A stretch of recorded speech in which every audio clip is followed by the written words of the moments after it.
Mahathir Bio of Sierra Leone assumes chairmanship of ECOWAS as President Tinubu completes 2 terms.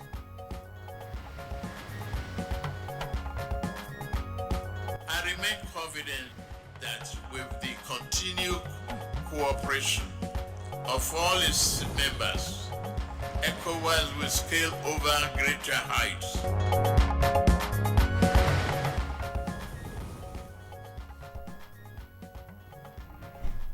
NUJ at 70, journalists chart new course for Nigeria's narrative. National cohesion and public trust in democratic institutions. LA files cocaine trafficking attempt of makeup artist.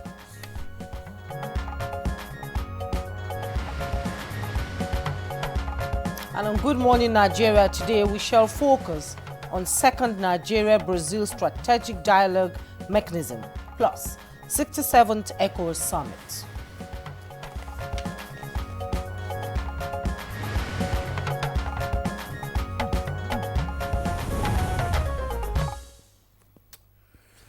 The second Nigeria-Brazil strategic dialogue mechanism holds this June here in Abuja from the 24th to the 27th, bringing together key decision makers from both countries to advance partnerships across critical sectors. And these sectors are as diverse as they are strategic, from trade and agriculture to energy, defense, innovation, and even the creative economy. This is not just policy diplomacy, it's dialogue with a purpose. Yeah, a dialogue with a purpose. The strategic dialogue mechanism itself was established back in 2013. It is held every 2 years, with Nigeria and Brazil taking turns to host. This year is Nigeria's turn and expectations are high. Indeed, and the timing is also significant.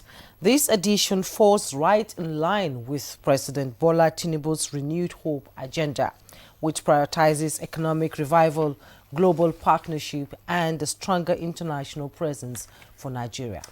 It's designed to do a few things very deliberately: to raise public awareness about the partnership with Brazil, to celebrate results from past collaborations, and to put Nigeria firmly on the map of South-South cooperation. It is also a platform for action. We're talking high-level meetings, business matchmaking, investment talks, and over 30 memoranda of understanding expected to be signed during the week. So at the core of it, the SDM is about attracting investment, creating technical partnerships, and building bridges between governments, businesses, communities in both countries. So today on Good Morning Nigeria, we are taking a closer look at this important dialogue, what it means for Nigeria's economy, where the opportunities lie, and how communication will shape its success. I'm Ademola Adeoye, and it's a pleasure to have you with us on this edition of Good Morning Nigeria, the first this week. And in part 2 of the program, we're shifting gears to the 67th ECOWAS summit, where President Mahathir Bio of Sierra Leone has assumed the chairmanship of ECOWAS after President Bola Tinubu's 2-term tenure ends. I am Juma Yusuf. We're live on the network service of the NTA. Much later, our newspaper reviewer Chukudi Okolu-Baja will be joining us for newspaper review. But first, let's catch the morning headlines with Stella Inamete, who is standing by. Good morning, Stella. How are you today? I'm good, thank you. Good morning, Ademola. Good morning, Juma. Here's the morning news.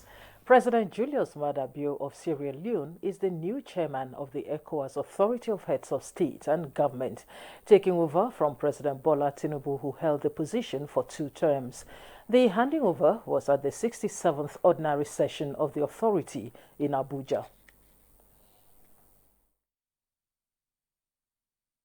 I remain confident that with the continued cooperation of all its members, ECOWAS will scale over greater heights in our collective pursuit of peace, security, stability, and prosperity for our people and for our region.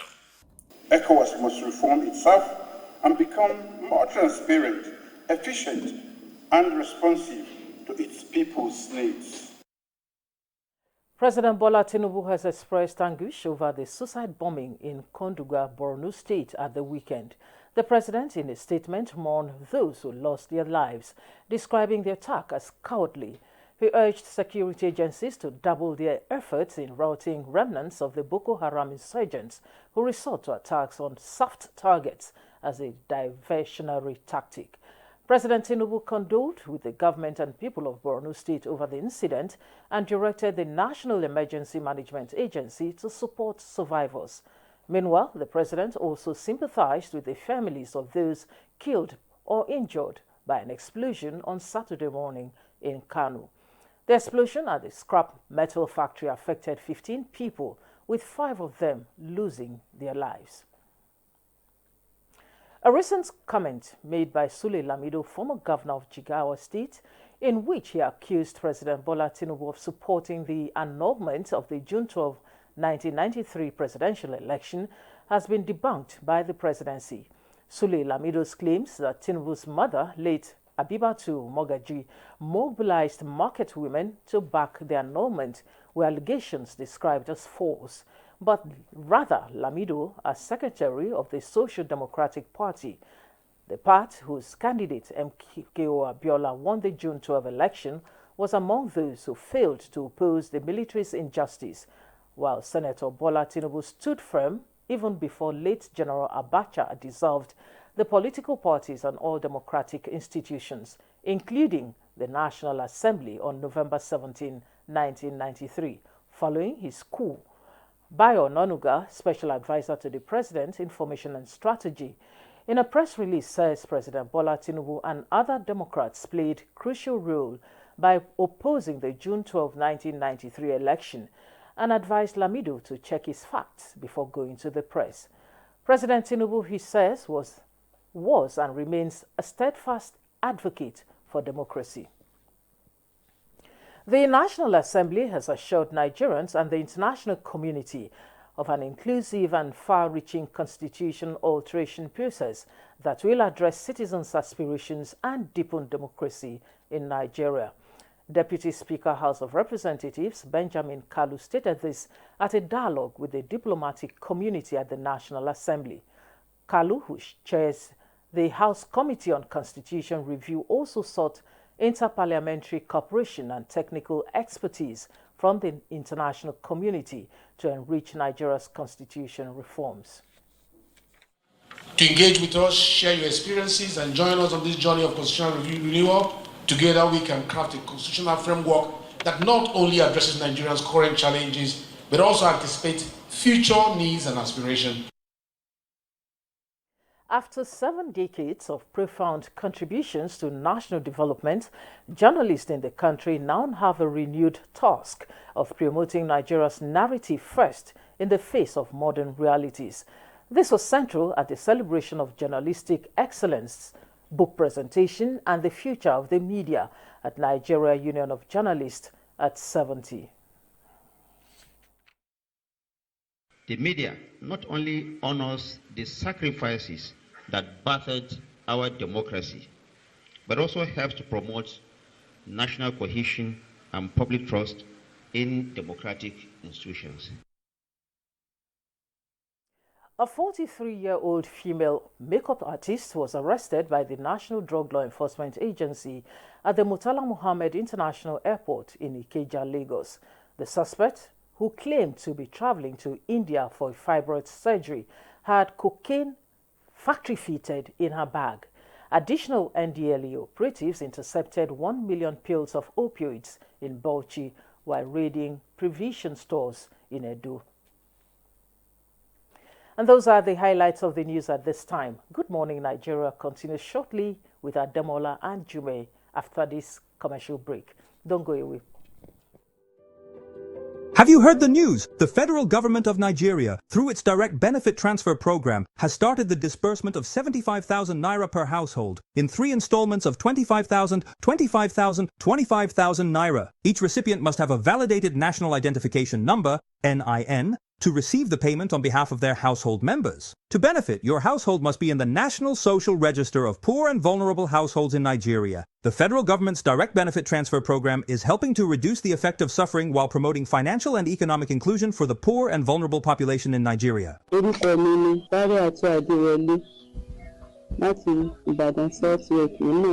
Ìjọba fún wa ní 75,000. NIN mi àti káàdì láti lọ gbà.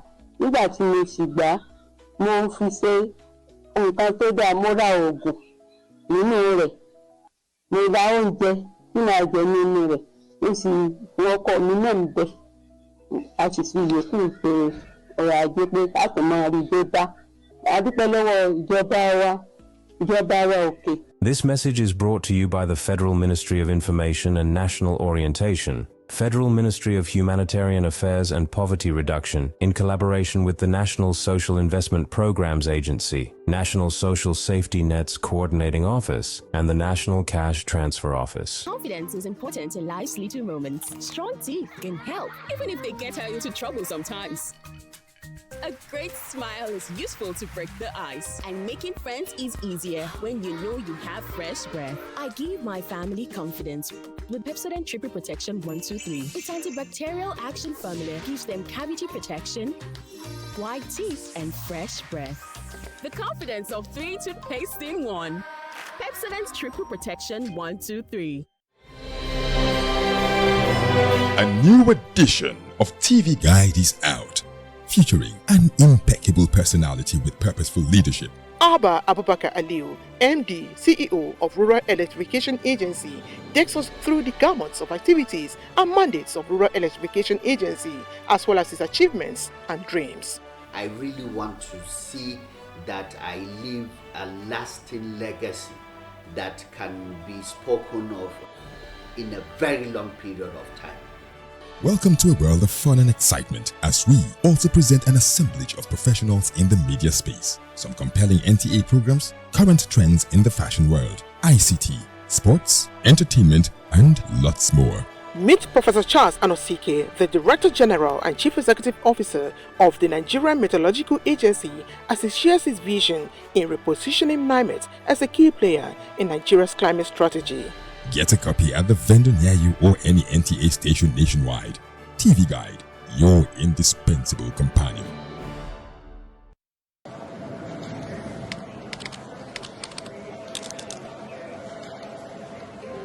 When you're low on energy and need a break, give yourself a treat. Cadbury Hot Chocolate. Smooth.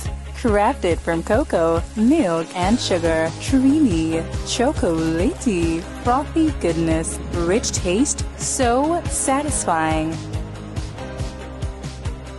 Cadbury 3-in-1 Hot Chocolate. The treat you deserve. Does your toothpaste give you complete fresh protection? New Close Up Toothpaste Complete Fresh Protection takes care of your 5 important oral care needs. It gives you strong teeth, prevents tooth holes, cleans deeply, fights bacteria, and gives you fresh breath. Complete fresh protection from Close Up.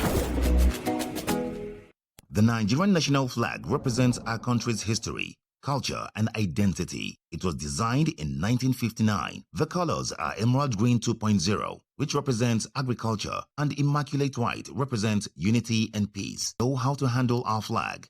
Illuminate the environment or don't fly the flag overnight. Do not fly a dirty or tattered flag. Take such flag to the nearest National Orientation Agency office for proper disposal and replacement. The national flag can only be flown at half-mast on the directive of the federal government. The national flag must be flown at the same or higher height when displayed alongside other flags. Don't burn or allow the national flag to fall on the ground. Do not print, decorate, modify, or insert the coat of arms on the flag. Our national heroes are not buried with the flag. They are honored by presenting it to their next of kin during interment. Respect our national flag. Be a real Nigerian. This message was brought to you by the National Orientation Agency, NOA. Hey Nigeria, ready to breathe cleaner air and save money? Let's talk about gas. Drive with CNG, the smart, cost-effective choice. Fill up for less and travel further. Save money, save the planet. Switch to LPG for cooking. It's cleaner, healthier, and better for environment. Say goodbye to smoke and eye problems. Do you know Nigeria is a gas nation ranked 9th globally with over 209 trillion cubic feet of gas reserve? Gas isn't just for cooking and driving. It powers industries too. Cleaner, cheaper, and more efficient. And the best part, conversion centers are popping up everywhere. It's never been easier to switch to gas. Join the cleaner energy revolution. Choose LPG for cooking and CNG for your vehicles. Clean energy for brighter future. This message is brought to you by the Office of the Honorable Minister of State for Petroleum Resources, Gas, supported by the Nigeria Midstream and Downstream Petroleum Regulatory Authority, NMDPRA.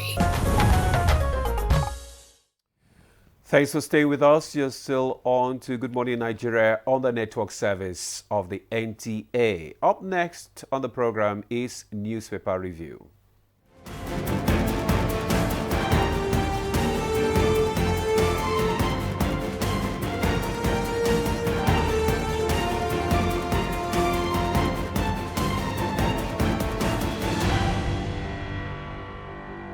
Reviewer Chukudi Okolu Baja is in the studio. Chuks, good morning. Good morning. It's good to see you. How was your weekend? Oh, fine.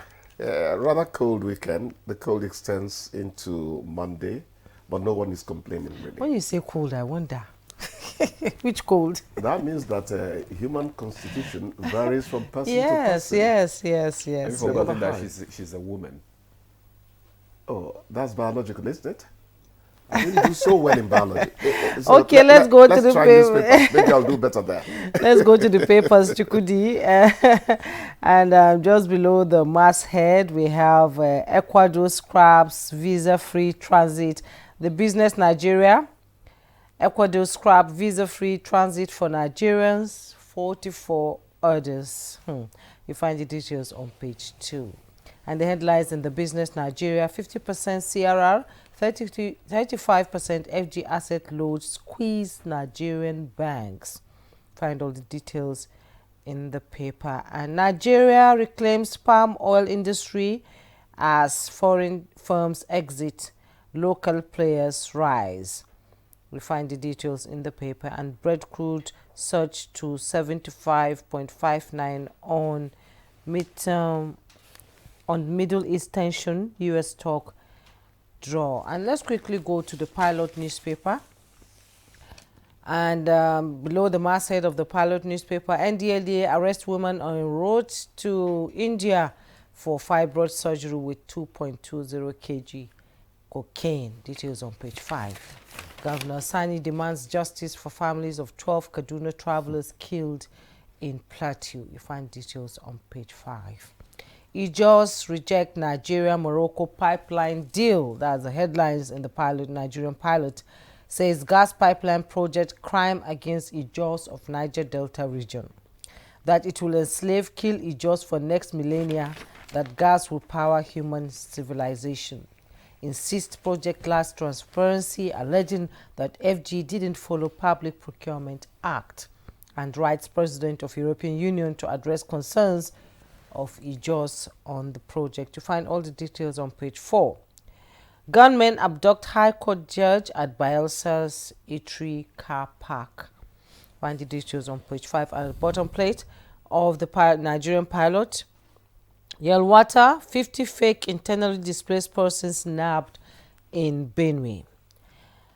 Diri approves automatic employment for UAT first class graduates. And Tinubu didn't support annulment of June 12 election. That's coming from the presidency.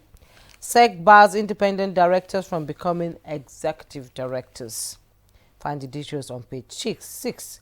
Champion Nigeria's democratic progress. Idris urges NUG at 70. And African workers demand zero tolerance for perpetrators of sexual violence in conflict zones. You find details on page 5. Sedemola. Okay, I have the Daily Trust newspaper, and just the major headline reads, Plateau killings, death toll hits 13. Survivors narrate ordeal. Victims buried in Mango, Kwampan. Well, that's all. Chooks? Yeah, that's all. But it's eerie in the sense that the orgy of violence continues to the detriment of the fatherland. Because when one person loses their life rather in a horrific manner,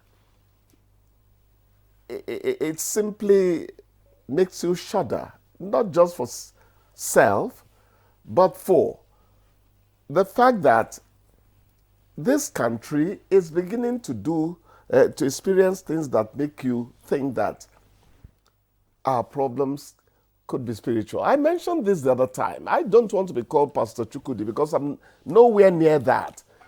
But the amount of blood flowing in this country is alarming. It doesn't make sense anymore. Are we reinventing the tribal wars of those days in 2025 or what? What is happening? And the most frustrating aspect of it is that you don't get to hear that anybody got arrested when these things happen. President Bola Tinubu asked a question in Yelawata. You mean nobody has been arrested after this?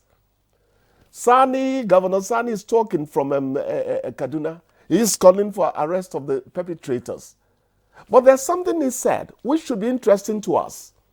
I am one of those who keep asking, what stopped killings in southern Kaduna since Sani got in there? He is recommending the model he adopted.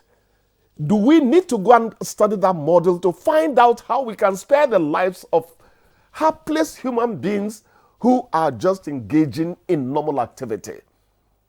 It doesn't make sense anymore. And in a branded vehicle, abuse area. Juma, it doesn't make sense anymore. It doesn't. Self-liquidation is not an option. I mean, even if they say the other maybe it's not branded, but this has a brand, on the vehicle, ABU Zaria. They can't all be illiterate. There's a name in my village. It's called Ngemegwai. Let me use pidgin to interpret it. I go do you back.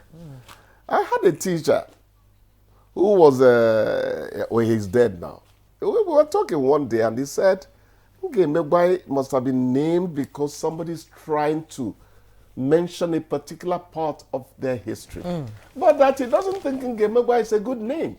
Because if we keep on megwaying, revenging and on, when are we going to stop? That's the question. Forgiveness matters in life. You understand? Yes. It's not. I don't understand what is happening anymore. I don't. Okay, let's go to the Ijaws reject Nigeria-Morocco pipeline deal. I don't have the details of that story.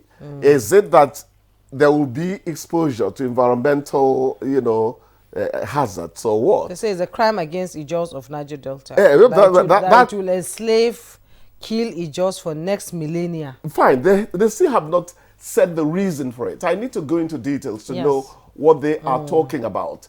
If you don't want the gas pipeline, is it the flaring that you prefer? The flaring itself is a very harmful thing. But when we are able to take to Morocco, the incidence of flaring will be highly reduced. And they've written to the president of the European Union. European Union, I saw that bit. I saw the headlines, but the intros. What will the European Union president do? It is an African matter. Why do we always take our problem to other people to solve? It's an African matter in the sense that it's happening within Africa, but that gas is bound for Europe. The thinking is when Nigerian gas gets to Morocco, it gets into Europe, and it's a large foreign exchange earner. In fact, it's a real deal. Yes. They've been talking about it, Trans-Saharan pipe and all that, It's been on for a long time. It is to the huge benefit of Nigeria financially, economically, But we need to know what these our brothers and sisters are talking about so that if there's some iota of credibility in it, we need to address it so that business can go on unhindered.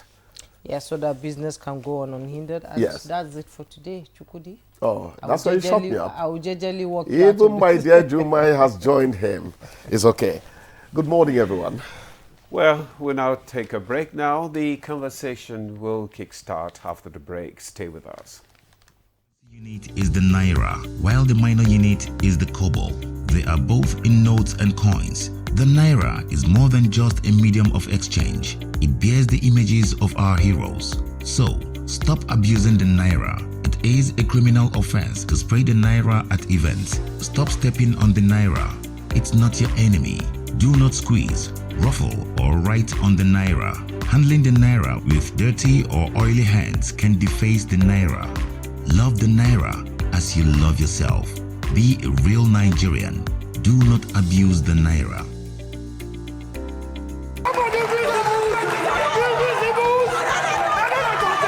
Mention a popular Nigerian childhood game of the 80s and 90s. Police and thief. Playing rubber. No be arm rubber. Mommy and daddy. Mommy and daddy. Survey says. Hey. She loves to cook and I like to eat. That's my boy. I like to go out, but sometimes my pocket just tells me, bruh, go inside. Don't be only you. Mention something you would do if you meet with a lion. Call for help. Help me. The lion, they carry me, go here. I like to watch football with him. Nice. Not Arsenal. They know they carry league. Drop some bars. All right. The Lord is my shepherd, I shall not want. You did not even rap. If you're happy and you know it, let me see your 32. Smile for me, baby. You know they give me attitude. Felicity, they're here.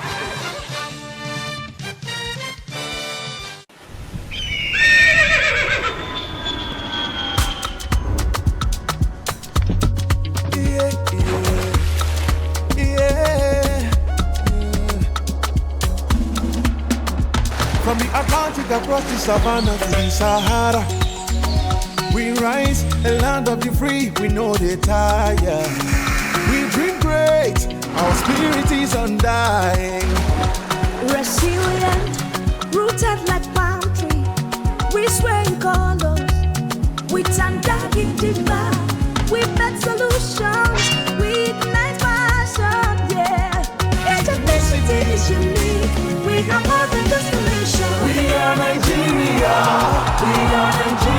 strengthening unity. We know they carry lives. We are Nigeria, together live the dream of a land with great destiny. We are Nigeria. I am the real Nigerian. Brought to you by the National Orientation Agency, NOA. At NTA Television College Jos, you will dive into exhilarating hands that will fuel your passion in education and propel your career to new heights. We don't just teach, we craft the next generation of media leaders. Explore our diverse offering, understanding the personnel matters and issues in the public service, basic development communication, financial reporting under IPSAS, and interpretation of public sector accounting standard IPSAS, audit, internal check and control management, video camera maintenance, new technologies, optics, fiber, IP technologies, automation, storage management, and wireless technology. Challenges and opportunities in the secretarial profession in the digital age. Digital marketing, basic drama, online reporting, understanding the provisions of the revised public service, audio engineering operations and maintenance, camera operations, and intermediate drama. Mark your calendar. The second quarter of 2025 is your launch pad. This is your moment to seize the future. Announcer Management. The Nigeria Coat of Arms is the official seal that represents the authority of the Federal Republic of Nigeria, hung on the wall behind the seat of the principal officer of the government, supported by the portrait of the serving president of the Federal Republic of Nigeria. It has 7 features. The black shield stands for Good Earth of Nigeria. The silver wavy band stands for the confluence of rivers Niger and Benue. The 2 white horses stands for dignity. The yellow flora is a common wildflower throughout Nigeria. The red eagle stands for strength. The wreath is in our national colors of green, white, green. The motto, unity and faith, peace and progress, is written on a beautiful yellow ribbon, and it's a maxim for all Nigerians. Be a real Nigerian. The federal government of Nigeria warns vandals of national assets, electricity transmission towers, cables and other facilities to desist from this act of sabotage. Vandalism is a serious crime punishable under the law. Vandalizing electrical equipment will affect millions of Nigerians, including your loved ones. Remember that national assets belong to all of us, hence the need to protect them. Report all cases of suspicious movement around electrical facilities to security agencies. When you see something, say something. This message is from the Federal Ministry of Information and National Orientation in collaboration with the National Counter-Terrorism Center, NCTC, Office of the National Security Advisor. You're watching Good Morning Nigeria, and to kickstart our conversation, let's take this background report by Timothy Yusuf. The second Nigeria-Brazil Strategic Mechanism (SDM) is scheduled to take place in Abuja, Nigeria. This high-level diplomatic and investment engagement aims to deepen collaboration between Nigeria and Brazil across key sectors including agriculture, energy, defense, innovation and creative economy, as well as digital trade. The dialogue will also feature the Nigeria-Brazil Business Forum on June 25, bringing together government officials, private sector leaders and over 400 million combined consumers to explore opportunities across markets. Over 30 memoranda of understanding are expected to be signed during the event, covering various sectors and aiming to unlock new investment flows, facilitate technical cooperation and strengthen strategic business partnerships between Nigeria and Brazil. Established in 2013, the Nigeria-Brazil Strategic Dialogue Mechanism alternates hosting between both nations every 2 years. Nigeria is hosting the second session. Analysts believe that the dialogue aligns with President Bola Ahmed Tinubu's renewed hope agenda, bringing together Africa's largest economy and Latin America's biggest economy to strengthen cooperation across multiple sectors. Let's now join our guest in the studio for details of the conversation. Second Nigeria-Brazil Strategic Dialogue Mechanism, SDM. Thank you, Timothy Yusuf, for that background report. And now joining us here to begin our conversation on the second Nigeria-Brazil Strategic Dialogue Mechanism, SDM. Let me first introduce Marion Moon, who is the Technical Assistant on Agriculture Office of the Vice President. Marion Moon, you're welcome. Thank you very much. All right. Also joining us is the Ambassador Janet Olisa, Director Regions, Ministry of Foreign Affairs. Ambassador, you are welcome. Good morning. Nice to have you join us. And also seated here in the studio is Patience Okala, Special Advisor to the Ministry of Industry, Trade and Investment. You're welcome to the Thank you so much. It's all about girl power today. Yes, it is. All right. Okay, let's just kickstart the conversation. This relationship actually started since 2013. So tell us how far since it started. What has been the gain so far? I think a lot has happened since 2013, and we'll start by mentioning how it has affected us on a diplomatic level. Okay. To that end, I think that Ambassador Olisa will be the best person to tell you from a diplomatic standpoint. Okay, Ambassador Olisa. Yes, Nigeria-Brazil has been on since independence, literally one of our oldest partners. And if you also follow our roots, we have had even pre-colonial times and colonial era. So we've had a very robust a relationship. Yes, there was a time where there was a bit of quiet, and then now we're back. So in 2013, we did sign the strategic dialogue, which Nigeria is one of the few countries that Brazil has such a dialogue with, the mechanism. And we kind of moved from there. Our relationship blossomed. We've been moving on with quite a number of visits between both sides, and the business sector has been reeling in on those supports, and we've been having a lot of B2B where government facilitate the business. Quite a number of Brazilians are in the business sector here in Nigeria. Nigerians are also moving in. So right now it's a question of how do we strengthen what we've already started many years ago, decades ago. And with the two presidents, very close friends, President Lulu and His Excellency Tinubu, it's been a wonderful relationship since they both came in, and we're trying to make sure that we buttress and strengthen what is on ground. I'm still going to stay with you briefly. We know we have a long history with Brazil, the transatlantic trade and all that, and a lot of Nigerians are settled there. They are Brazilians, no longer Nigerians. So why is Brazil such an important strategic partner for Nigeria at this moment, after a lull from the first summit? We've never changed on being a strategic partner. We've always been. Yes, we've had a bit of quiet. We had COVID at a point. I think there was supposed to be a visit, but unfortunately COVID hit. The very last minute, the then Vice President had to shelve his trip, and we found ourselves in a situation whereby whatever happens, the dialogue continues. So we continue to push forward bilaterally through diplomatic channels. Our ambassadors kept getting to ensure that the business sector, because with Brazil it has always been business, and that's what is important to both countries. We've always ensured that we improve the trade balances. Yes, it's not really in our own favor, but it's been growing steadily. And now with Nigeria even joining the BRICS as a partner member, that even further brings our alliance closer. So we haven't had any gap.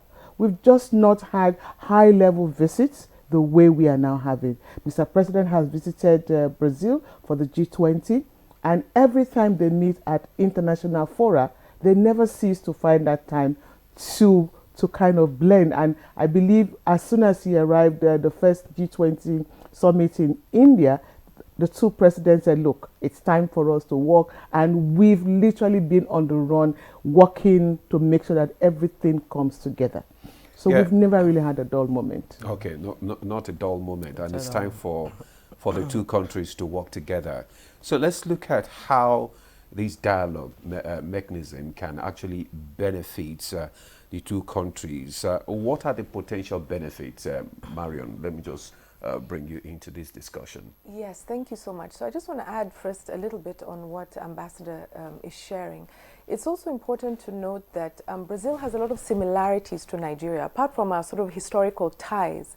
You know, if you look at our population sizes, if you look at our agroecological zones, you know, tropical agriculture is very similar in Brazil to us. Brazil is just a few steps ahead. Right. So what is it that we can leverage and try and work with them?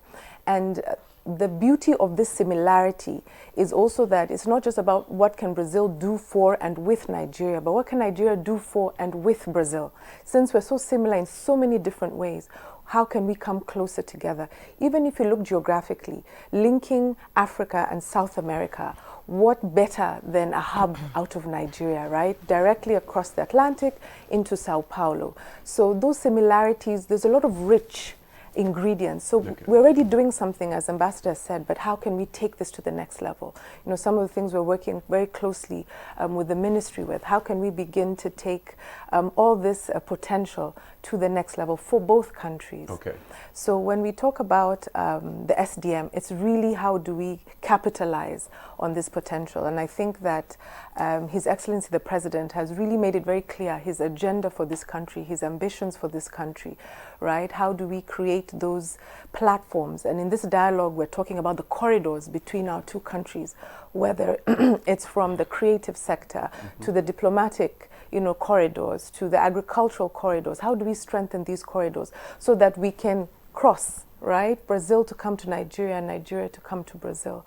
And how do we do that from a government to government perspective, and then ensure that that is creating the environment for the business to business perspectives? Quite interesting, government, the business, I believe from what we've read and what we've heard, Brazil and Nigeria are ready for business. Let me bring in Patience Okala into this conversation. How does this dialogue between Brazil and Nigeria reflect a shift in Nigeria's foreign policy priorities towards the global south? There are so many countries in the global south. Why is it Brazil? Why Brazil? And let me start by just recollecting Mr. President's agenda. One of the issues that is paramount on his agenda is the diversification of our economy. And for us to be able to do that, we have to reach out, not just to our old friends, but we have to be ready to formulate new friendships and relationships. And of course, given the global headwinds now around trade-related issues, it is important that we cut new friendships. So why Brazil in particular? It could be Brazil, it could be another country, but basically because we have a lot of shared history and there is reciprocal appetite for engagement on an investment and bilateral level. You have a lot of Brazilian investors. For this SDM, we have about 80 Brazilian companies that are coming into Nigeria. Okay. They are not coming for tourism.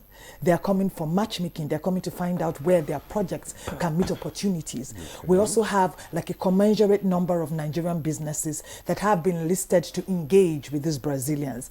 So we are all having a business forum that is part of the SDM. The SDM takes place tomorrow. And then there's a business forum on Wednesday, because we want to ensure that the appetites from both countries find fusion in our projects. There are so many projects that we can engage with. We had back-end conversations with the Brazilians prior to this event. It's not just a talk show where we just come in and do things for the optics, but for months there has been a lot of planning going on. And one of the primary things that we have been talking about is how do we actually make sure we have the right people in the room? How do we promote the businesses? How do we engage the projects? So it is something that is going to be very dynamic in the way we operate it, and it's impactful for both of our economies. Nigeria is looking for new friends. Brazilians have decided that they want to reach out to us. Hey, who are we to say no? We're courting our new friends and we're also managing our old friends as well. So definitely you're going to have a whole lot of private sector, drive this economic cooperation between Nigeria and Brazil. Yeah. So private sector for the SDM itself is a bilateral event, but we have private sector sitting in like an observer capacity on Tuesday. So they are sitting in the room. Usually, sometimes one of the complaints that you find, that you hear, is that government just sits together and decides what the private sector wants.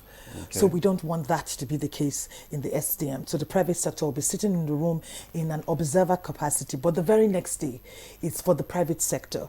The Honorable Minister, Dr. Jumoke Oduwole, will be opening the business forum. Okay. There are different rooms. There are sector-specific rooms, like regulatory rooms for dialogue.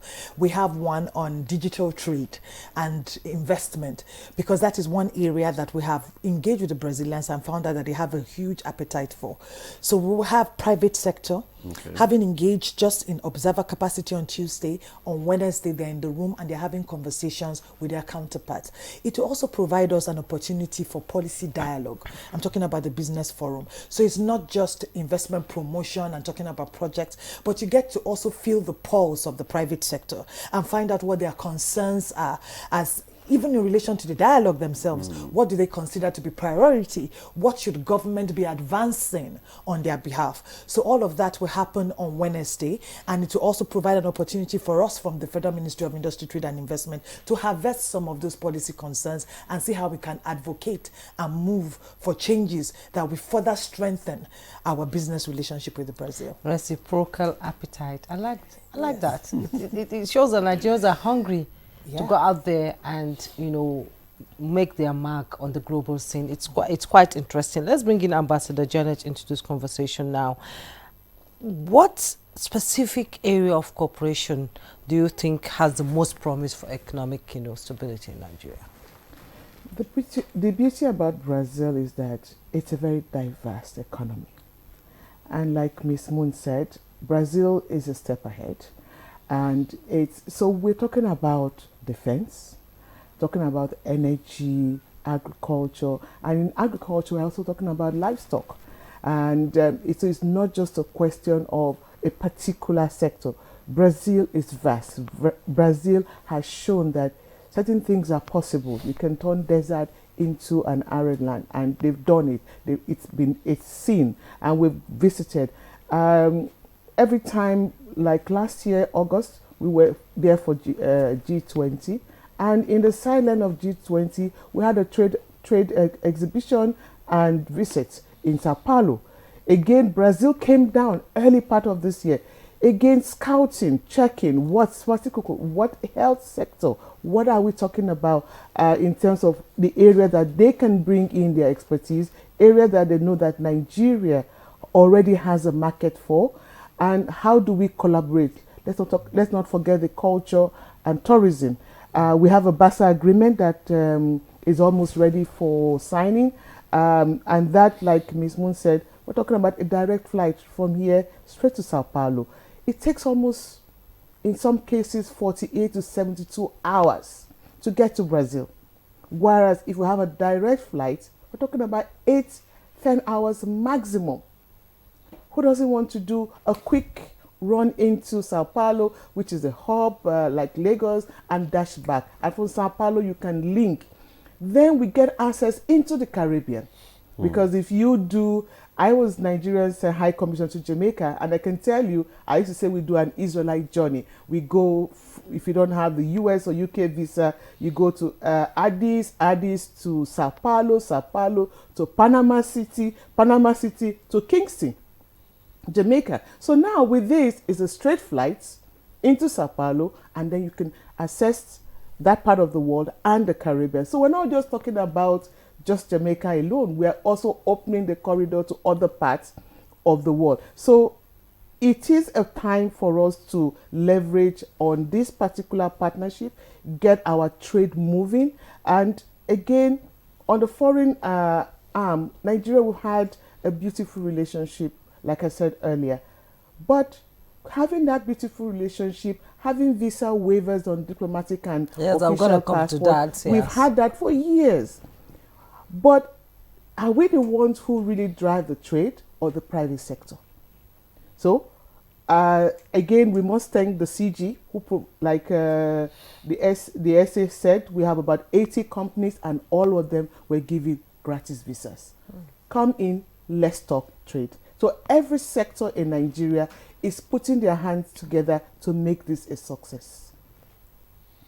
To make it a success. You talked about waivers for businesses, but a lot of countries are now cutting down on visas. Will visa on entry be on the table as part of the memorandum of understanding that will be signed during, for Nigerians, not just business Nigerians, people who want to go to school, people, because it cuts across everything from health to agriculture to defense and all that.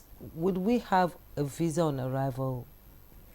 Well, that is a conversation we would have, but do not forget that for a country to have visa on arrival for a large population like Nigeria, there has to be a lot of negotiations. Let's look at the nitty-gritty on how it's going to work and see what are the areas and the sectors. Education, like you said, is an area, but it's a discussion on the table for us to have.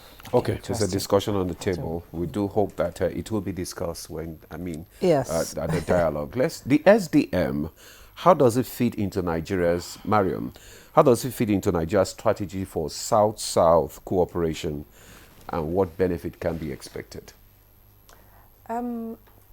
So just a bit more background into the SDM. So the current Vice President of Brazil is also their Minister of Development, Trade, Investment and Services. So he comes here in a dual capacity. So there's a lot of actionable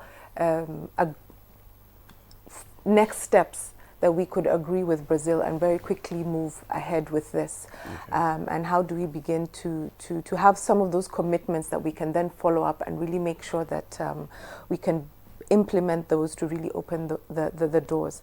So I think when we look at it from a sort of South-South cooperation, it's really around two very large economies, Brazil being the biggest in South America and Nigeria being one of the biggest and most populous on the continent. So having those two, being able to work much better or more efficiently together begins to take that conversation to the next level. Okay.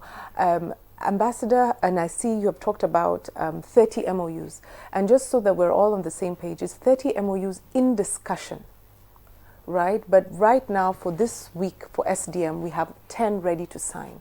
So the SDM is not the end of the process. It's about making sure we continue. The SDM is a platform that we're going to have biennially, so every 2 years. So the idea is to really have something very robust so that we can continue and make sure that all these platforms that need to be put in place are. One of them in discussion, and also Nigeria now being part of the BRICS fraternity, is currency swap, So there's a lot that's going to be coming, and not just from this week. But this week is just, we're revitalizing this conversation and dialogue with Brazil, but making sure that we can have it every 2 years. The other aspect I'd want to share is that the way the MOUs are structured are around selecting priority areas. So we're not trying to have a long list of so many things. It's about what are those priorities for the next 2 years, and how are we having mechanisms. If you look at how the Ministry of Justice, working with the Brazil counterparts, is structuring the MOUs, is that they're very actionable. Sometimes we sign things that are a very high level wish lists, which sometimes we end up having for so many years and we're not able to really action it. So the way they're also structured is a way we can hold each other accountable. So I believe almost every MOU talks about those mechanisms for how are we going to make sure that we can hold each other accountable for what we've put into those MOUs. So what are the priorities for this discussion? So I can maybe share a little bit about agriculture. So we're looking at it from, livestock, for example, and looking at how we can have systems in place for genetics, right? Our cows are producing 2 liters, 3 liters of milk a day, whereas you have breeds that can produce, 30 plus or 25 to 35 liters of milk. How can we quickly be able to integrate those genetics? And remember, Brazil's tropical agriculture is very similar to us. They've done a lot of research. How can we adopt, adapt, and have that technology transfer into Nigeria? So genetics is one a very important one we want to work with under livestock, for example. Yes, we saw recently the Minister of Livestock was in Brazil. You were there with him. Were you there with him? No, I was not. There was a lot of discussion on agriculture, and our President Tinubu has always said that food security is first and foremost for Nigerians. No Nigerian should go to bed hungry. So what kind of memorandum of understanding, apart from the livestock, will you be talking about? Would you be bringing to the table with Brazil in the area of mechanized agriculture in Nigeria and all that? So we're looking at structures around the soy value chain, cassava value chain, agroforestry, but also the other big one is we've been in discussions for quite many years on this Green Imperative project with Brazil. And the Green Imperative project is really looking at stimulating and supporting agribusinesses across the country. So we've brought that back to the table and revived all the structures that we have. It's a very big and ambitious project, really, and looking at modernizing our agriculture and doing it from a private sector point of view. So it's looking at whether it's fisheries, whether it's livestock, whether it's crops, and how do we identify, businesses that have that potential. One, get them the capacity building, in matching them with the Brazilian support on capacity building and technology transfer, and then also on lending some capital to allow them to be able to access whatever technologies they've been given, from mechanization to seeds to whatever systems it is they need to take their business from producing X in output to Y in output. Indeed. Okay. Apart from agriculture, Miss my Patience Okala, we talked about defense. All these things will not be possible without security in Nigeria. We know that most of the farmers can't go to farm. We bought the Tucano 12 from Brazil earlier. And what other discussion on defense is on the table during the SDM? Okay, I'll answer that, and I'll just also circle back to the question around the MOUs. Yeah. So for defense, just to mention that there are a number of technical working groups that have been working on different priority sectors for engagement with the Brazilians. Defense happens to be one of them. There is one on legal issues, there is one on trade and investment, which the Honorable Minister herself oversight. There are different working groups, 7 in total. So for defense, there are also MOUs that they have looked inward at their own capacities and how they can leverage on an engagement with the Brazilian side. So I'm aware that there are some MOUs that are going to be signed that speak specifically to concerns around defense. Even manufacturing of some of these equipment that we require. So they're MOU specific to those. But just circling back to the point that Marion had made on the MOUs, we have, just to mention, the Sugar Council. There are some MOUs in the pipeline, like have been mentioned earlier.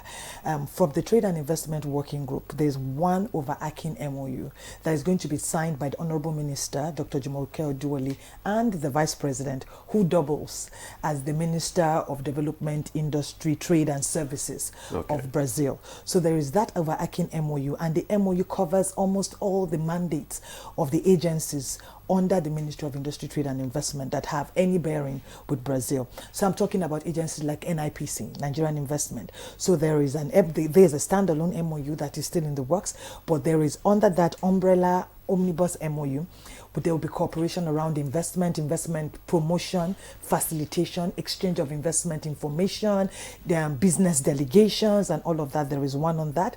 Then it also covers activities of the NEPC, that's the Export Promotion Council. Because, I mean, what do we want to do? We want the private sector, we want them to come here and invest, and we want to be able to export our goods, okay? So there's that. And then there's an MOU also from the Sugar Council. So that is also in the agri, under the agri value chain, but it's specific because Brazilians have some strength in that area that Nigerians would like to collaborate with them on. And then Standards Organization of Nigeria. If we're talking about export, there are concerns around the standardization of our template, our processes and all of that. So there's an engagement that is already going on. That particular MOU is still in the pipeline. We also have an MOU by Family Homes. I think that is an SPV that sits under the Ministry of Finance, but they are involved in social housing. So it's also a discussion that we are going to be having with the Brazilians. As you can see, it's a very robust. It is a robust engagement. We are very determined that it doesn't. So which means that you are going to have some government agencies play a role in this the dialogue. Yeah, absolutely. At the business forum, for example, so there is the opening plenary, there's the high-level discussion where the minister, the vice president are going to be speaking. And immediately after that, like I mentioned earlier, we have 5 thematic rooms, like deal rooms, where you see there are rooms on agric, on digital trade. I don't know if you're aware, I'm sure you're aware, that Nigeria currently sits as the co-champion of digital trade in Africa. Yeah, so designated by the AU Assembly of Heads of States and Government in February this year. So yeah, there's a room on digital trade and investment generally. There's a room on health, and there's one on solid minerals, I believe. So in the room on digital trade and investment, you will have NIPC sitting there, you will have NEPC, you will have standard organizations of Nigeria, you have the relevant agencies sitting and engaging with Brazilian businesses. So the businesses are there, government is taking a backseat at that business forum when it comes to B2B. You are listening to what the businesses are doing. You are hearing, you're also providing context and guidance, explication of what the policy framework is that will enable their dream of engaging as businesses that will bring it to fruition. So the private sector is very involved. The MDAs too are very involved. By the time this is said and done, we would have really pulled out all the value that we can get from an engagement with Brazilians. Interesting. Yes, I would like to add something. Okay. I want to recognize some of the work the Ministry of Health have been doing. I think what they're bringing to the SDM is quite interesting, and they've done quite a bit of work. As you know, there's been sort of some of the shifts going on in the health sector and a lot of the support that we get. And the Minister of Health has really taken sort of, you know, the bull by its horns. And one of the things they're doing is really positioning Nigeria as a destination for the production of different medicines and vaccines. And this is something Brazil is very strong at. In fact, Brazil has idle capacity, you know, where they've reached, and not just across sort of health, also vaccines when it comes into livestock sector. Including alternative medicine too. Exactly, yeah. exactly. So one of the things they're doing is how can we look at what Nigeria intends to spend as a pool for investment. Why don't you come, instead of me buying from a Brazilian company, why don't you come and produce it here and I will buy from you right here in Nigeria. So the way the Ministry of Health is positioning the potential of Nigeria to attract investment, I think is very commendable and is very interesting, and something the Brazilians have taken quite strongly. There's quite a strong delegation coming in with the Vice President of Brazil to really look at what is this potential around health. And then the other one is also around the creative economy. I think there's a lot of excitement from both sides, and I'd like Ambassador to share also a little bit about, you know, the request from Brazil for Yoruba teachers. And, you know, that's also very, like I said, it's not just about what is Brazil wanting here. What does Brazil want us to take there? So maybe Ambassador can share a little bit more about that. That is, the two countries are leveraging on each other's expertise. Yes. Okay. Exactly. Yes. That, yes. like, in the culture sector, we have audiovisual, we have tourism, and if you recall, we do have a house in Bahia, which we are revitalizing, and one of the major things is going back to the roots, and through the Technical Aid Corps under the Ministry of Foreign Affairs, we're working on seeing how we can bring that synergy back. And when we're talking about culture, it's not just Yoruba language, Yoruba Orisha, the religious because we know there's a lot of yes, Yoruba culture yes, in yes, Brazil. Cuisine and all, bringing it back to fruition. And again, talking about other MOU, NDLA has one already ready for signing. The Ministry of Power, you mentioned defense, it's done and dusted. Just waiting for the signatures to be put. Under the Ministry of Foreign Affairs, we have 2 MOUs. Now, we must be able to track. After everything is done, we must be able to track what everyone is doing. So the framework we have to track that is called the political consultation under the Ministry of Foreign Affairs, to bring all the MBAs, okay, what have you done in this sector? That's monitoring and reporting. Monitoring, serious on, and if you follow the administration with the ministerial mandate, every quarter we go to mark what we have achieved. So the MFA needs to track what all the MDAs vis-a-vis on the other side as our responsibility to coordinate the 2 countries. So we track on our side, we track on the Brazilian side. You have set up mechanism for evaluation. Yes, so that's called the political consultation, which will be signed also. And also we have our Foreign Service Academy. If you recall, we diplomats, we have our own academy. Every country does. So we're having the synergy between the 2 countries' academy. And education, we have an existing MOU on education. So what Brazil is saying, and we are saying, let's now talk about the protocol of implementation. So you see, dialogues have been ongoing. We are just refining it, improving it, and see how it's going to work. There is a proposal for ethanol. Now, that is a negotiation that's on the table. Again, it will take us another couple of months to finalize, but you know how far Brazil has gone in ethanol. So it is a continuous conversation that does not end just by having this SDM. The SDM is supposed to continue until the next one, which will be hosted by Brazil at the level again of both. I must thank both vice presidents for taking their time to make sure that this really happens at this material time. Because yes, background work is good, but when you put the big guys in front, then we all know that yes, we are serious. The big guys and women.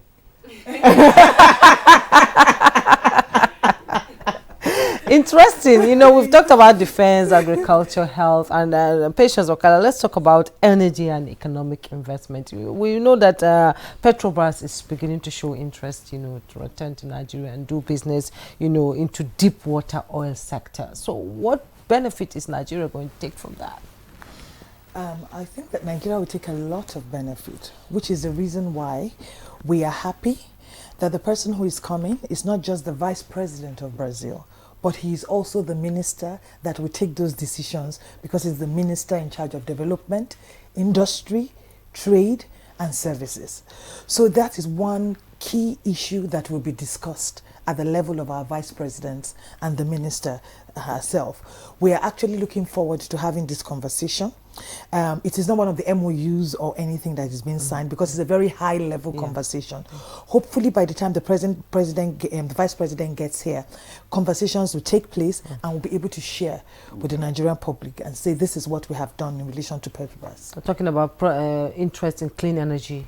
Yeah. Nigeria is very interested. We have the blue economy out there. Yeah. And it's doing a great job. Yeah. So if Nigeria says we want this and Petrobras can come in, will there not be any contradiction from other oil companies that are already here in Nigeria? Which is the reason why I said that conversation will happen at a very high level. It will happen, and we have given a lot of detail about the issues that are right within our purview to share. But because this is at the vice presidential level, and we're hoping that the conversation has just begun, we're hoping that we'll have more information about that to share when our principals have finished having this engagement, and then we can share with you. Okay, Marion, let's see how this conversation actually can be sustained, because the ambassador talked about the issue of implementation, which usually is the problem anyway. In every agreement reached, there's the implementation challenge. So how can the Nigerian-Brazil dialogue mechanism be sustained and institutionalized to ensure long-term benefits? Great. So it's two things. Execution has a lot to do with intention. And I think this administration reviving or bringing back the SDM at the forefront, the leadership being taken, I think that sorts out intention. So I think the intention is very clear and very deliberate and very strategic. The second thing is that if you've heard, what we're all talking about, everybody has come to the table, the entire government. The other point to note is that today we have some of the delegates who've arrived early out in different states, being hosted by different private sector companies. So we've also brought, not just to showcase the potential of Nigeria, but also understand that we are a federal system. So we've got the subnationals. A lot of these things will be implemented at the subnational level. Okay. So they've also come to the table. So we've had, I can confidently say the entire government or the entire economy, the private sector, the subnationals, the federal government have all come together and everybody's playing a part very actively. So I think intention and willingness is very strong. So that's the first. And then the second very important one is what ambassadors talked about, this political consultation MOU. So we are agreeing in writing to have structures to keep each other accountable. Because it is a dialogue, it is a partnership. So we're saying we want to keep each other accountable. And the fact that we are structuring it and signing on it, I think speaks volumes to our intention to implement. And then again, I want to emphasize the Ministry of Justice on both sides, how they have actually written out the MOUs. And as we were going through and the working groups were doing the negotiations, we even had things we removed because we're prioritizing. So we've approached this thing from we want to implement. The whole build up, the preparation, the structures we're putting, the M&E mechanisms or accountability mechanisms. So I think that it's going to be very successful. And the fact that SDM is supposed to be every 2 years. Right? And if we make sure we meet every 2 years, we can't do all this on both sides at such a high level. And then in 2 years' time, we're coming back to say what? We have to come back to say the next thing. We've taken these steps. Where can we go? Where can we go? It's not something we're coming back after 5 years, right? So the fact that it's relatively frequent is going to sort of make sure we stay on our toes and are able to keep moving and implementing and sustain the momentum that we've started with. How do you measure the success, that you have achieved over the years? It's the metrics. what are the trade volumes? What's the changes in that? The FDI coming into the country. What are the changes in that? You'll see it from, the travel between the two countries. So just the normal economic metrics that are available through the different MDAs. What NIPC will be reporting, what NEPC will be reporting, what immigrations will be reporting. We're going to be able to see the changes from there. Very interesting. And I want to remind Nigerians that you can send your contributions to this conversation and your questions so that we can show it to we can tell it to the guests, and maybe you might get answers. We have one that has just come in, said, "Good morning all." Is asking, are there rooms for interested individuals to join the conference now? How do I leverage on the gains in the nearest future without participating now? Patience Okada. So is there room for people to engage? Yes, interested individuals to join the conference, and how do they leverage on the gains in the nearest future without participating now? No. They don't have to. Will you be on Zoom? People can join, or is there the SDM is a bilateral level engagement. Okay. So it's not open to all. It's bilateral. Yes. But the business forum is one that the person can actually join if this person is a business person. So it depends on what is the person's interest. Okay. Because if the person is a business person, then the person can join from the meeting on Wednesday and join us at the business forum. In terms of how do they benefit, I think the point has already been made. It is said the Holy Book says that the sun shines on the just and the unjust. So if we're able to gain traction in our business and investment relationship, if we have direct flights going through the two countries, if we have agreements that help to move our economic agenda, it benefits basically everybody else. Unless I'm not really getting what the person wants, but I think that if we have those economic benefits done, it benefits everybody. Whether we can have it on, I'm not sure that there is room for virtual engagement. There isn't. On the business forum. Correct, but for the business forum, if the person is a business person, then the person can join the business forum. How can the private sector, we have small businesses coming up, COVID-19 has shown us that small business can do well. Absolutely. So how can SMEs, plug into these opportunities arising from this partnership? Small businesses. So, in inviting businesses... We know it's high, but how can the small ones come up? So, the one that is really high is a higher level engagement on Tuesday, because it's at the level of our, at the vice presidential level. The one for the businesses, we have not focused only on the multinationals or the big businesses. We do realize that small and medium enterprises contribute between 48 to 50% of our GDP.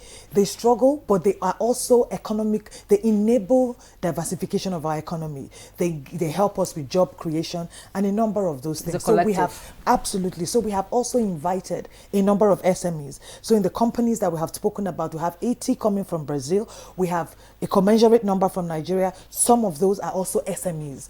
We have engaged with the organized private sector, NASIMA, the sector where the ministry has coverage, and a number of them are invited. So yes, they can participate.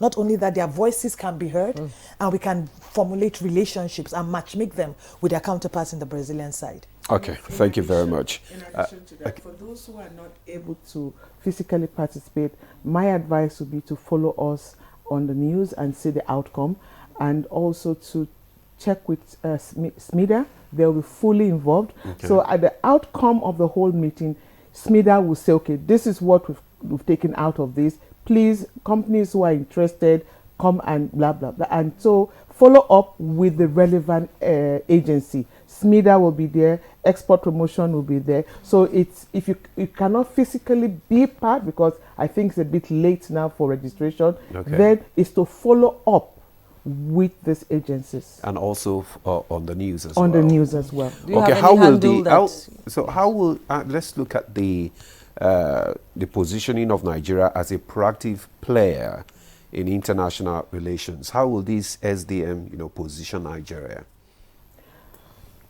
It says we are not just open for business.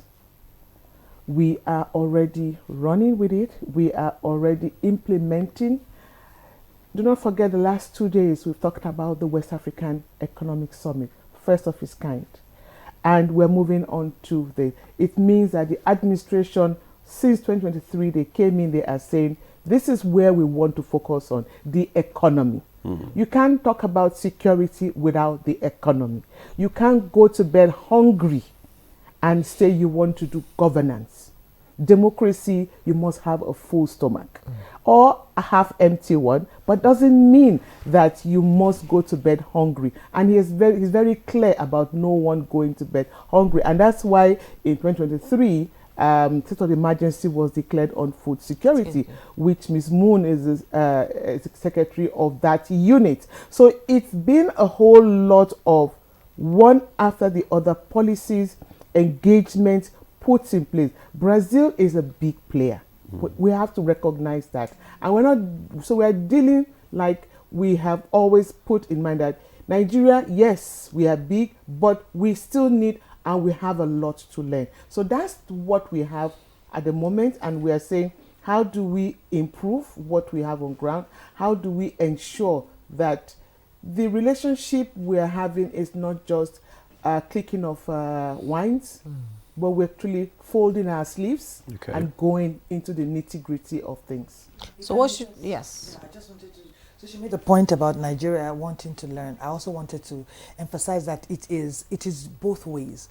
In our back-end engagement with the Brazilians, they had talked a lot about our digital trade capacity, our fintechs, how we do it, how Nigeria has 5 of the 9 unicorns in Africa. They talked about our entertainment industry, our creatives, and actually said they were looking forward to coming to learn how we're able to do it on the continent. So the learning process is for both us as Nigerians and for them as Brazilians. So it will be a win-win, symbiotically beneficial relationship. So what should... you also want to add to it? Just a little point that also some of the opportunities, like even just with the SDM, a lot of interpreters are being engaged. So Brazil's national language is Portuguese. So a lot of them are coming and needing translators to literally move with them. And you'll see, something similar with His Excellency, the Vice President of Brazil. He's coming with interpreters. So these are small opportunities, but already with the business delegation that's already here, we're already seeing, they've engaged and hired interpreters to move with them. So I think the more that we will engage Brazil and the more Brazilians come here, there's opportunity for people who have learned Portuguese. And now with digital learning and some of the advances we're making around this, get online, learn Portuguese. The more the Brazilians come here, the more there are such opportunities. So opening up our countries for each other, also there's a ripple effect, right? To be able to really create, some of these smaller opportunities, but they're opportunities, and that's the whole point. Brazil is not small. To open our doors to Brazil will create so many opportunities. Okay, so what should Nigerians expect in the next, 6 to 12 months after the summer? What should Nigerians expect, the outcome? A lot more engagement. I'll give you an example. When the Minister of Livestock went to Brazil, they clarified some of the agreements in being able to import live animals, right, for breeding.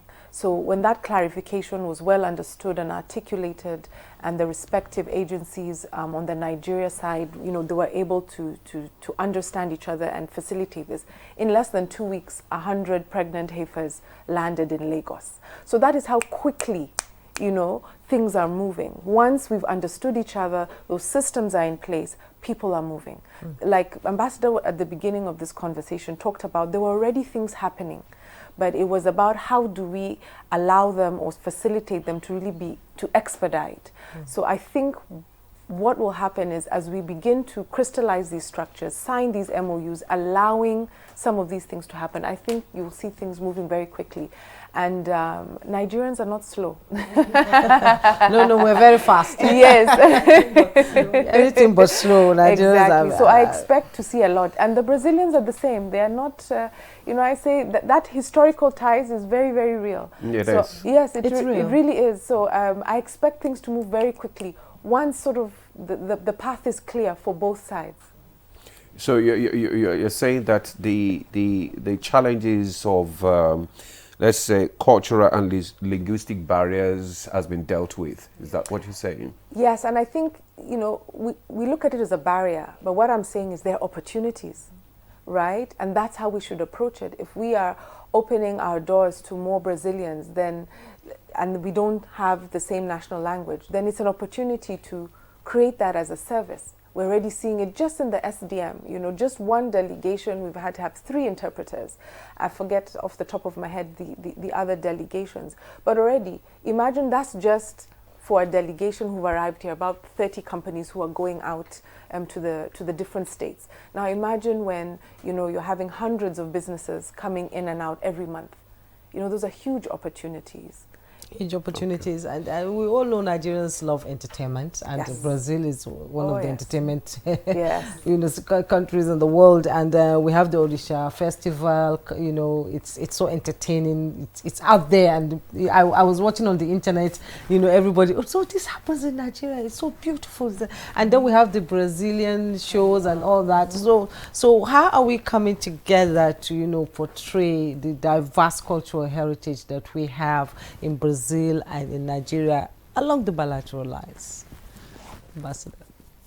I'm smiling because there's one major thing here. Our Minister of Culture, Arts, Culture and Creative Industry will have her counterpart.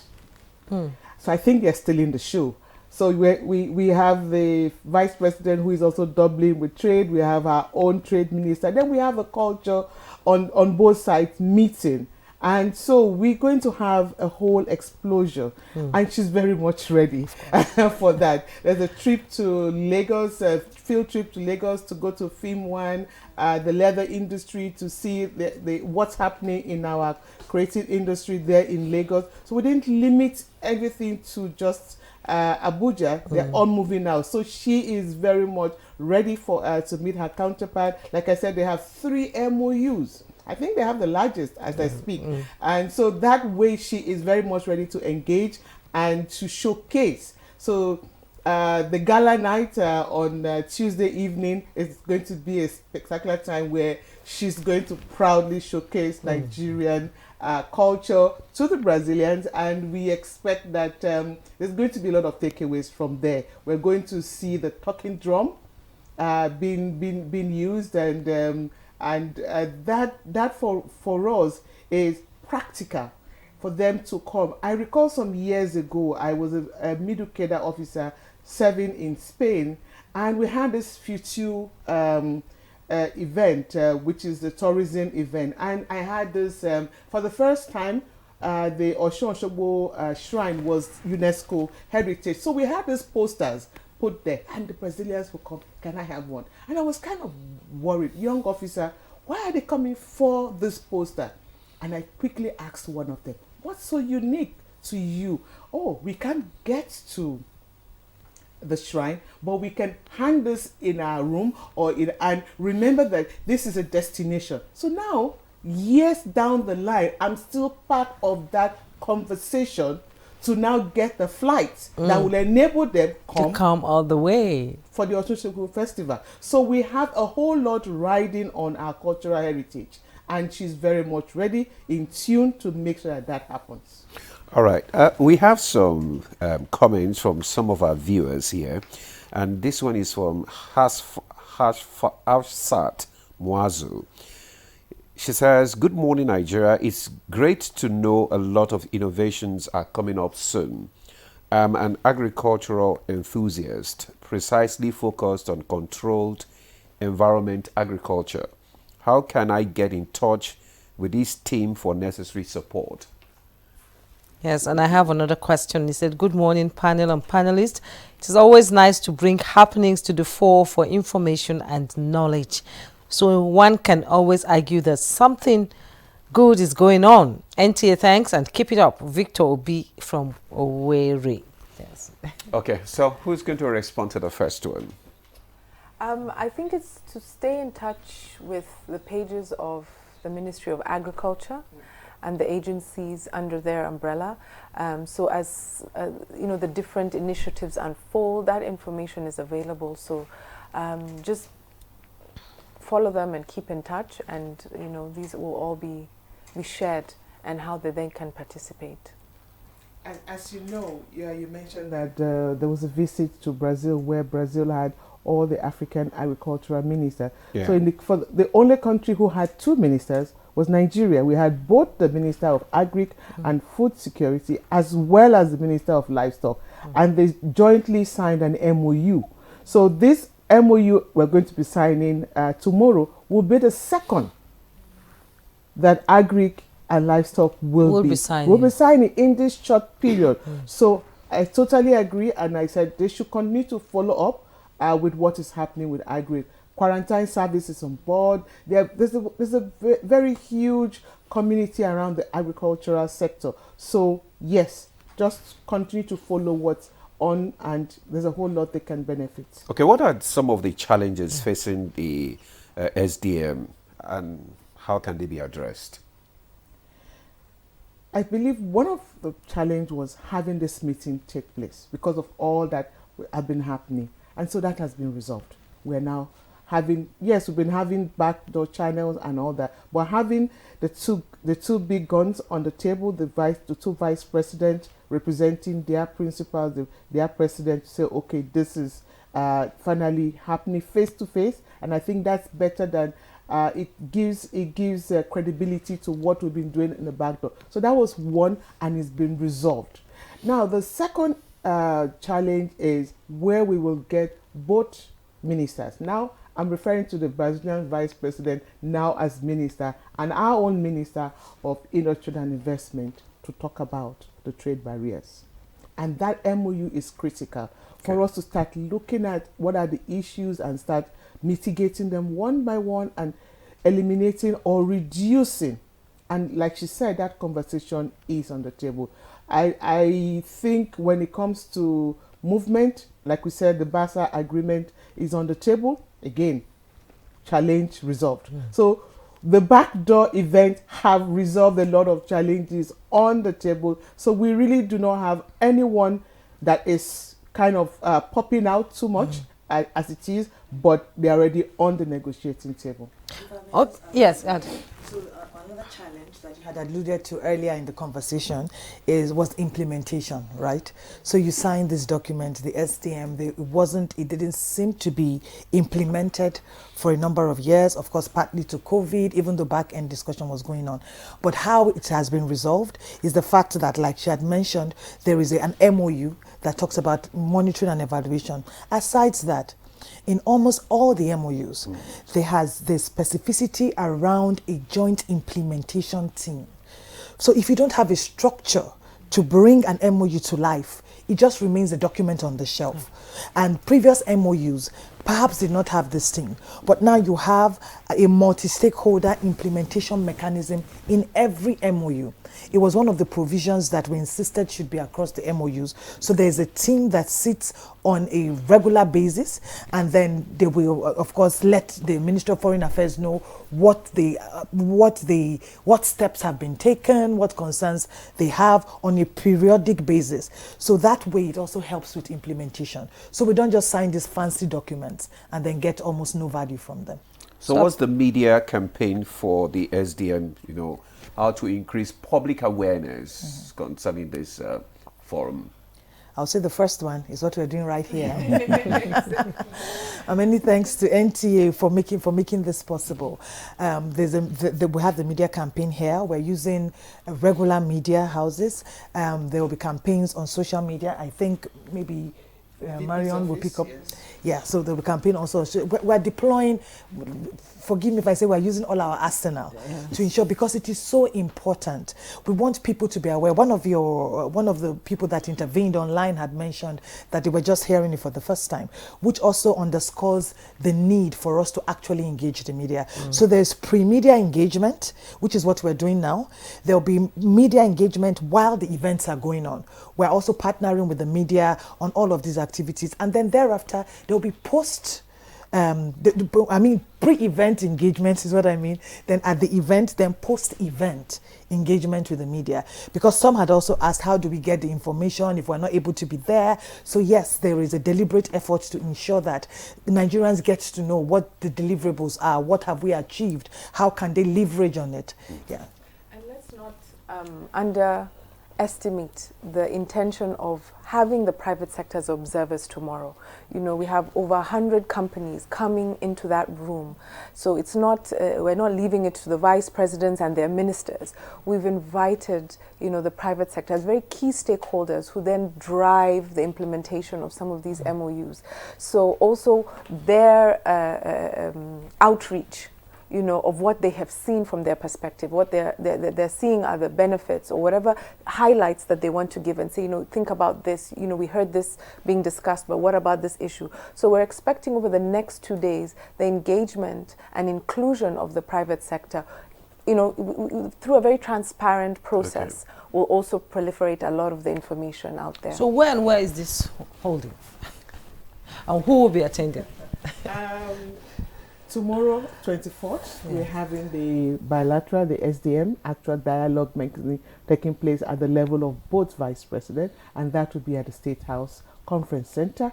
We will have a gala dinner, same area, but by invite only. And we all know that the State House, if you are not registered, registration for those that have been invited will take place in Ministry of Foreign Affairs today.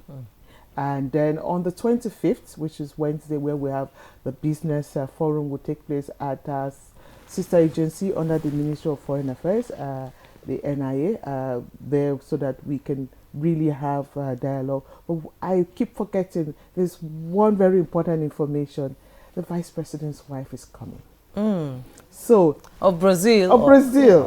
So she's coming as well. So there's this real support from the women's side. So our Vice President's wife will also be engaging with her, and there will be that aspect also taking place. So don't be surprised when you see a beautiful woman next to the Vice President of Brazil, and you see our own beautiful second lady. Yeah, beautiful second lady there as well. It's going to be a lot happening. So it's going to be fully engaged for the 3 days starting today. The field trips are ongoing as we speak. So Brazilians started arriving since 2 days, coming in, because again the journey is far. It's far. So some got in this morning, and so but the field trips are ongoing. And tomorrow we would spend the whole day at the State House Conference Center, where we'll have, and again our Vice President will take his colleague to see Mr. President to pay him a courtesy call as well tomorrow. So it's going to be a very busy but fun day or days for all of them. The Brazilian Vice President is coming in the morning, very early in the morning, and immediately start the program running. That's how important it is for him. All the activities will be here in Abuja, or you're going to... Apart from the field trips taking place right now that are outside Abuja, one is in Abuja, the rest are outside Abuja, but the Tuesday and Wednesday will be in Abuja, State House Conference Center, and the sister agency under Foreign Affairs, NIA. There will be a display of Nigeria's rich cultural heritage. Yes. Of course. So what are we expecting there? So, for example, today there's a lot going on with the Lagos, because they're going to see the creative economy. The group going to Kebbi, the Emir has put on a small mini Durbar to be able to showcase, you know, the culture and the traditional rulers and how that all works in the sort of the northern part of the country. Tomorrow, during the gala, is where we're going to showcase a lot of the culture of Nigeria, and the minister has organized this through her different agencies. At the business forum, we have the museums coming to display some of our pieces. So we've made sure that there are those little elements throughout the 2 days. Yeah. Culture and food. Oh, yes. Yes, exactly. You're making me hungry already. Yeah. All right, thank you so much. I think we have to, call it a day concerning this conversation. Let me just first thank Mario Moon, is the Technical Assistant on Agriculture, Office of the Vice President. Thank you so much. Thank you very much. Ambassador Janet Olisa, Director Regions, Ministry of Foreign Affairs. Thank you so much for coming. Thanks for and also Patience Okala, Special Advisor to the Minister of Industry, Trade and Investment. Thank you for the enlightenment this morning. A pleasure to be here. And giving us an appetite for what to expect from the SDM. And I think, Juma, I've behaved myself amongst the ladies. Of course you have. Yes, thank you so much, ladies, for coming. It's been a very, very interesting conversation. Yes. All right, we'll now take a break for our second conversation on ECOWAS. Stay with us. The Council of Our Fathers. I will urge and advise our younger generation to use talent and brain to sort out problems, not arms. Nigerian youths, let's build our nation together.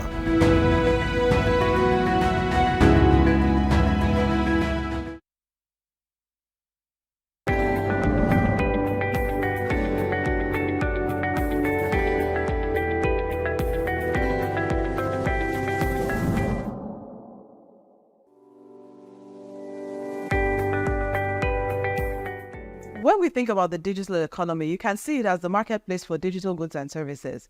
And increasingly, it's becoming a force to reckon with and an incredible contributor to economic growth, because we've seen the growth in technology and digital platforms. Technology has it really permeated every aspect of life and business, the way we live, the way we work. And when we talk about the digital economy, we're really talking about leveraging technology and digital platforms in a powerful way to drive growth, to drive solutions to problems, to drive applications, and to provide services. The digital economy is something that has the potential to help Nigeria leapfrog a lot of its development challenges, right? Because think about what the mobile phone did for Nigeria years ago. That is the potential we have for digital, because it has a way of reducing the barriers to innovation. It has a way of being able to transform service delivery, whether it's government's delivery of services or whether it's services in the health system, where people can use digital to actually be able to see their patients better. But it takes a lot to realize that potential of digital. The first thing is like every other thing, there's an infrastructure you have to build to be able to make sure that digital economy can thrive. Think of something like, capturing that happens in Nigeria, right? Where you capture, people's biometric when they go for a driver's license, when they go for passports, and each of those are separate things. Largely a system where we're able to streamline that and actually have a platform that exchange biometric information that makes it easier for people to access passports, easier for people to register to vote. But today it's very tough, right? But those are basic infrastructure that needs to be invested in. A lot of it is through government and private sector collaborations to make it happen. If we're looking to accelerate growth in the Nigerian space, we really need to look at enabling the digital economy. That includes providing digital infrastructure, connectivity, because that's the highway, like the highway that everything rides on. We need to think about digital capacity building in terms of the suppliers to the economy and also the consumers within the economy. So a robust digital literacy initiative. The good thing about technology is that, one, it helps you to transcend boundaries. Two, it creates a level playing field, really, because if you create a solution, a technology-based solution that is applicable in this environment, that same technology can be applicable, exported to other environments. And, technology platforms also help drive collaboration, right? When we're thinking about innovation, when we're thinking about business growth, collaboration is an important part of that. So when we think about the impacts with the rest of the world, we find that actually technology platforms are giving us an opportunity to engage more actively, to collaborate, to create partnerships, to even export our knowledge and services for people to engage with. All the great things I'm talking about technology and digital platforms, they need access, internet access, broadband access. So we need to make sure that access is more available and affordable for the average user. The most important thing is to think about where you want to go as a country, and actually what type of policies are going to help get you there. There are examples of countries who've been able to transform using digital, for example. There are very clear things those countries did to be able to make it happen. So a lot of this, the pathway to be able to solve these problems are not mysterious, right? It takes courage of the policymakers to be able to understudy some of these things and bring in the policies that work to be able to help them.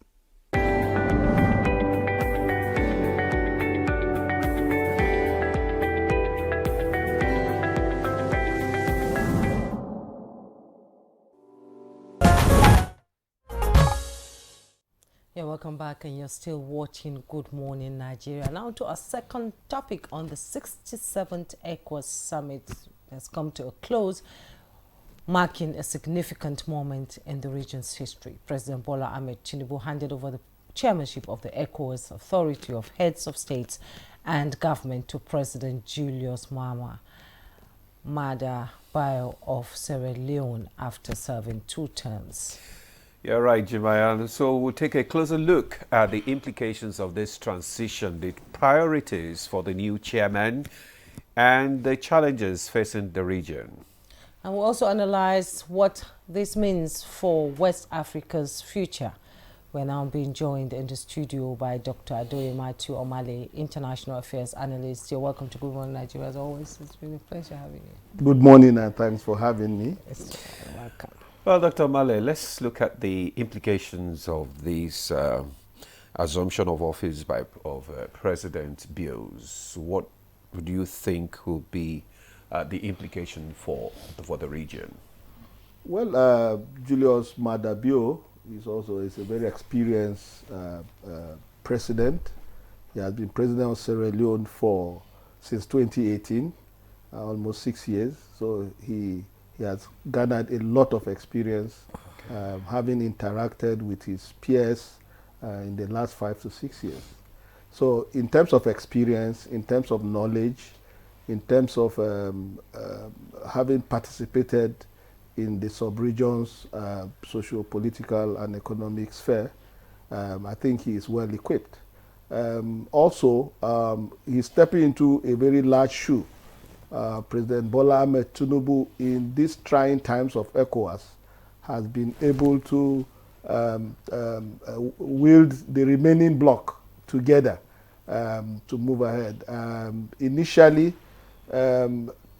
ECOWAS would have wielded the big stick on the 3 that exited, but it was President Bola Ahmed Tinubu's dexterity that has to make ECOWAS to take a more diplomatic and a more engaging measures. And you can see, even from this summit, you can see how another window of negotiations, opportunity of collaboration, opportunity of diplomacy is still extended to July.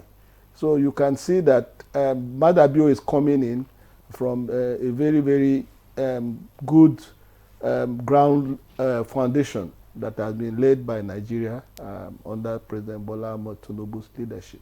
You said he's been there for 6 years. So yeah. How will his leadership pattern impact the ECOWAS decision making and all that? Well, the major focus now is to wield the regional body together, is to integrate them as much as possible, especially how to war the 3 countries that are exiting, because they are significant. With the exit of these 3 countries, ECOWAS GDP of almost $800 billion might be seriously impacted. Don't forget that in terms of security collaboration, the Sahel states are very crucial. So Maada Bio has a lot of work to do, especially convincing these countries to either come back into ECOWAS or to continue to collaborate with ECOWAS. As the Commission chairman has said, the Commission chairman has said, negotiation is still ongoing. So we hope that at the end of the day, reasons will prevail, and the three countries that have exited ECOWAS will be brought back. So what concrete steps do you think the summit will agreed on because it has gone on in addressing the political instability in member states, especially the Sahel region, looking at security? Well, ECOWAS protocol on good governance and ECOWAS protocol against military coup, that has been done. Don't forget that it was that protocol that led to the current dispute between ECOWAS and the three Sahelian states. But as it is, the coup, to my mind, has come to stay. All what ECOWAS need to do now is to get a commitment for a transition program from these three countries. And if that commitment is gotten, then ECOWAS can convince them to come back and then to be part of the bloc, because you can see that from the various resolutions of the ECOWAS, even from the address of Mr. President, where he still said that the window of opportunity should be kept open for those countries that have exited. So that is one strategy. What impressed me about this particular summit was, for the first time, President Bola Ahmed Tinubu convened the economic summit, and you could see the level of participation. That is to show you that, because we, as scholars of ECOWAS, we have been worried about the drifting of ECOWAS from economy. It was an economic union fundamentally, but over the years, ECOWAS is now drifting towards political issues, drifting towards dripping towards security issues. Because you need all those for you to have a stable economy, actually. Yes, I agree. But what is creating a tension in ECOWAS now is ECOWAS over emphasizing security and politics rather than economic. So I think what Mr. President, as the outgoing chairman, has done was to say, look, our main focus is supposed to be economic cooperation, economic integration. And that is why the summit he convened was very, very significant. And you could see the level of participation. In political economy, they tell you that the economic base determines everything. So if you get the economy right, the superstructure will naturally take shape. So many of our challenges here in ECOWAS have to do with our economic situation. Issues of insecurity, issues of political instability can be curbed if the right economic programs and policies are put in place. So let's look at the progress that have been made so far, especially in the towards regional integration, especially during the tenure of President Tinubu.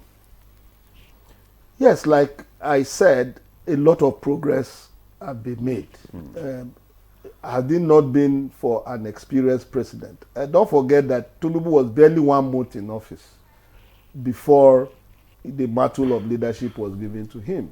As if the ECOWAS leaders knew that they needed an experienced and astute politician in the person of Tinubu, because the body was virtually going under. And what President Tinubu has done was to harness the entire leadership, those that are not disgruntled, to ensure that he wheels them together. You could see at this summit, out of 12 countries that are remaining, about 9 sent in their president, which is a very good number. And so President Tinubu was able to wield the body together despite the storm, and that is a very, very, very remarkable achievement on his part. You could also see that during the economic summit, even Mauritania, that that had existed was invited, which so it shows you that everything is being done to ensure that the body moves forward. You could also see that in terms of financial commitment, Nigeria has been bearing most of the burden. And Mr. President's tenure, President Bola Ahmed Tinubu's tenure, still reinforces that the notion that Nigeria remains a critical funder of the organization. And that has been sustained throughout the president's tenure. Okay, you've said that ECOWAS, yes, is working, is gaining recognition, but critics also argue that ECOWAS is losing credibility and relevance. So how valid is this criticism, and what kind of institutional reforms needs to be put in place for ECOWAS to regain trust and strengthen the unity within the ECOWAS bloc? Well, ECOWAS is 50 years, and whether we like it or not, there are some achievements. You cannot just throw away the baby and the bathwater. But the critics are also right. The critics are right because most of the vision of the founding fathers of ECOWAS have not been attained. The ECO, up to today, while the European Union has been able to put in place the euro and so on, the ECO has not taken off. The West African Monetary Union has not taken off. This is because most countries have held on to their sovereignty. They are not willing to give themselves. So on that basis, ECOWAS have not been able to meet the necessary criteria. Even the projects that they have outlined, the West African Power Pool and other projects that the Abidjan, the ECOWAS Highway and so on, most of these projects are more or less on paper. And that is why I told you that ECOWAS have shifted attention from the economic aspect. They have totally negotiated. So everything is now politicized. It's now about governance. But the key thing about economic union, even the issue of free movement of persons, it has created a lot of problems. So these things need review. What are the things that we have done? Like you asked, what are the institutional reforms that are needed to make sure that ECOWAS, first and foremost, all these barriers, like language barriers, like block barriers, Francophone, Anglophone, all those things have to be jettisoned with if ECOWAS is to be very, very proactive in addressing the challenge of the sub-region.